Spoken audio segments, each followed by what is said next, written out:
Mga kapuso, malungkot po na balita. Sa tambak ng basura, natagpuan po ang isang fetus sa barangay Pasong Tamo sa Quezon City. Inaalam kung sino ang nag-iwan ng fetus sa lugar. Balitang hatid ni James Agustin. Nakabalot sa tela, inilagay sa kahon ng sapatos at nakasilid sa garbage bag. Ganyan natagpuan ng isang fetus sa Congressional Avenue Extension sa barangay Pasong Tamo, Quezon City, bandang alas 7:20 kagabi.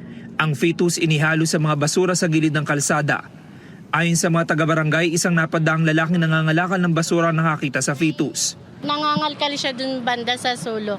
May nakita siyang nakasupo. Tapos nung inopen niya yung supot, nakita niya po na may fetus talaga. Tapos nagpunta po siya sa kanto ng pilan kasi doon po nakatalaga yung TMR yun na naka-assign.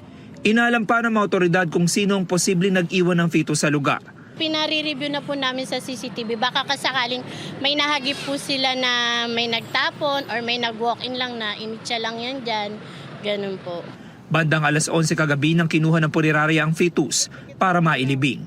James Agustin nagbabalita para sa GMA Integrated News.